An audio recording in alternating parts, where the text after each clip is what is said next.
আরও একটি স্বাধীনতা দিবসের পূর্ণ লগ্নে আমরা দাঁড়িয়ে আছি।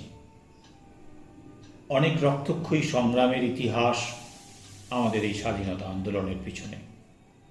না, স্বাধীনতার ইতিহাস বলার জন্য আজকের এই ভিডিওটি নয়। পারছি না, পারবো না, করবো না, হবে না, হচ্ছে না, এই স্বাধীনতার কথা বলবো আমাদের আজকের এই ভিডিওতে। এই যে নেতিবাচক কথাগুলো, যার থেকে আমাদের বিশ্বাস, আমাদের মনের অন্তরের যে আত্মবিশ্বাস, সে আত্মবিশ্বাসের অভাবে আমরা হারিয়ে ফেলছি আমাদের স্বাধীনতা, মনের স্বাধীনতা। পরাধীনতার শৃঙ্খলে আমরা বারবার আমাদের মনকে আবদ্ধ করে ফেলছি।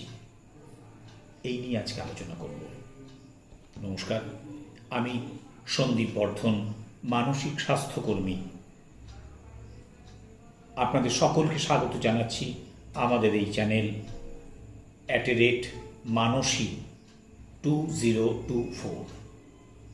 একটা ছোট্ট গল্পের শরণাপন্ন হব। বহুল প্রচলিত গল্প না, গল্প বলার জন্যে গল্প নয়, গল্পটা আপনাদের বোঝানোর জন্যে। পাহাড় ঘেরা একটা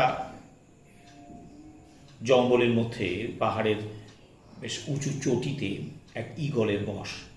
ঈগল পরিবার বসবাস করেন সেখানে। কোনো একটি ভূমিকম্পে সেই ঈগলের বাসা থেকে একটি ডিম, মানে অনেকগুলো ডিমের মধ্যে একটি ডিম নিচে ঘুমিয়ে পড়ে আসে। নিচেই হচ্ছে মুরগির বাস।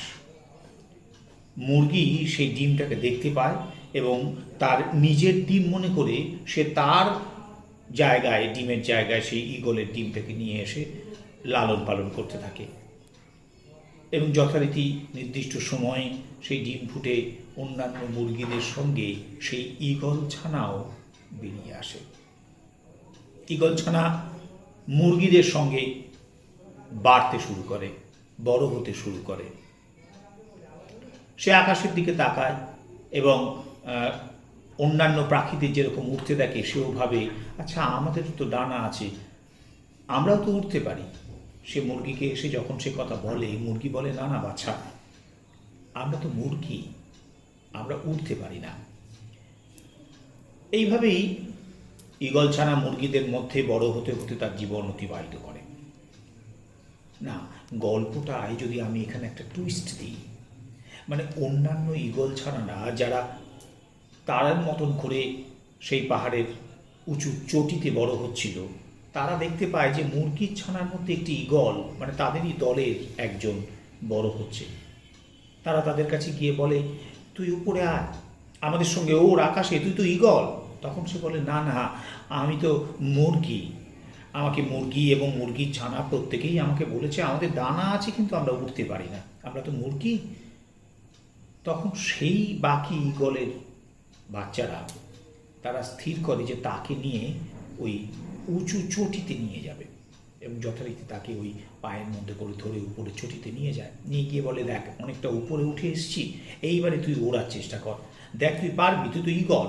কিন্তু সে বলে, না আমি তো মুরগি, আমি ঈগল নই।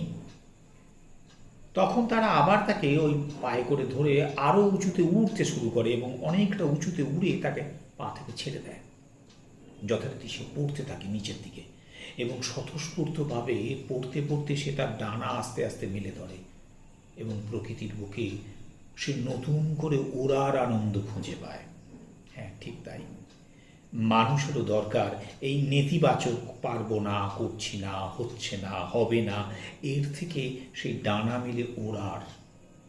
তাহলেই হয়তো সে খুঁজে পাবে তার নতুনত্বের সন্ধান। আসলে এই নেতিবাচক কথা, পারছি না বা পারবো না, এই জাতীয় কথা যখন বারবার আমরা শুনতে থাকি, তখন আমাদের ব্রেন সেই কথাটাকে বাই ডিফল্ট মেকানিজম, অর্থাৎ স্বতঃস্ফূর্তভাবে সেটাকে সত্যি বলে ধরে নেয় এবং সে তখন সেই সত্যিটাকেই ওই কাজে ব্যবহার করে, অর্থাৎ অন্য কথা আর ঢুকতে দেয় না, সেই নেগেটিভ কথাটাই তার কাছে প্রধান হয়ে দাঁড়ায়। আমাদের অ্যামিগডালা এই বারবার নেগেটিভ যে কথাগুলো, সেই কথাগুলোকে থ্রেট হিসাবে ধরে নেয়। অ্যামিগডালা যেটা আমাদের আবেগকে নিয়ন্ত্রণ করে, সে যখন এই নেগেটিভ কথাগুলোকে থ্রেট হিসাবে ধরে নিয়ে সে প্রিফ্রন্টাল কর্টেক্স বা পিএফসিতে সেটা যখন বার্তাটা দেয়, পিএফসি অর্থাৎ প্রিফ্রন্টাল কর্টেক্স আমাদের চিন্তন পদ্ধতিকে নিয়ন্ত্রণ করে, চিন্তনের বিশ্লেষণ করে।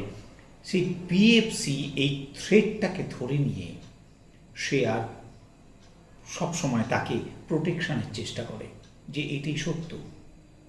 অর্থাৎ উচিত হচ্ছে সেই উঁচু জায়গা থেকে পড়ার সময় যে ডানা মেলার ব্যাপার, অর্থাৎ আমাদেরকেও সেই ডানা মেলতে হবে। আমরা যখন কোনো একটি জায়গায় লোক সমাগমে যখন ঢুকতে চাই, এই নেগেটিভ কথাগুলো কেউ কিছু না বললেও আমরা ভাবি যে এই বোধহয় আমাদের সম্বন্ধে কিছু ভাবছে, এই বোধহয় আমি এই কথাটা বললে হয়তো তারা অ্যাকসেপ্ট করবে না, বা আমি হয়তো এই করতে পারবো না ব্যাপারটা। কেউ কিন্তু কিছু বলে না, কিন্তু এই পদ্ধতিটা চলে আসে আমাদের মধ্যে।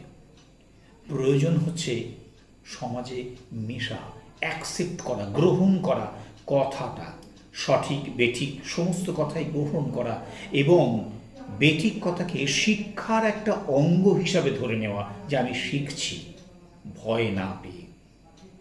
এরপরেও দরকার হয় ডাক্তারবাবু অথবা বিশেষজ্ঞদের পরামর্শ নেওয়া। ভালো লাগলে অবশ্যই অন্যদেরকে শেয়ার করবেন এবং লাইক এবং সাবস্ক্রাইব করে আপনারা আমাদের পাশে থাকবেন, যাতে এই জাতীয় মানসিক স্বাস্থ্য সম্পর্কে আরও কথা আপনাদের সামনে তুলে ধরতে পারি।